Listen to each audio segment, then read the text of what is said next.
The Z Fold 7, which has all the additional features we desired, is Samsung's next big gamble. Samsung, however, is going to face a significant issue. Even though we've only seen a glimpse of it, the Z Fold 7 is receiving all new features.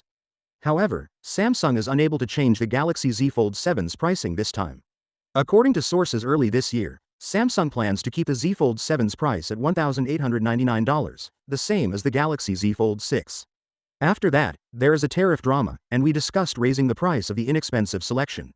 Then, Donald Trump imposed a 90-day halt. Trump, however, has once more declared fresh 25% tariffs on Samsung and Apple phones manufactured outside of the US, much like an Android phone manufacturer. Pricing for the Galaxy Z Fold 7 and Z Flip 7 will increase dramatically as a result.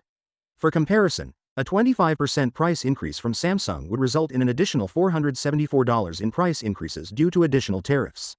This would push the base model Z Fold 7 above $2,300, which is a huge jump that would make many people avoid Z Fold 7s and stick with the previous generations or choose the alternatives.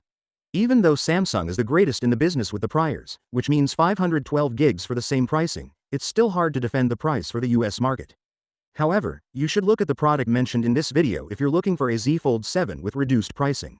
The Z Fold 7's cameras are practically confirmed, albeit not many people were discussing this.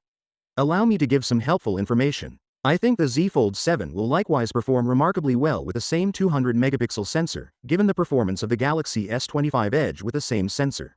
About the damage units of the Galaxy Z Fold 7, we now have further details. Samsung will release 3 foldable phones this year, not just 2, and a trifold phone is not on the list. The Galaxy Z Fold 7 and Z Flip 7 will make their debuts this year, along with the Fan Edition Z Flip 7.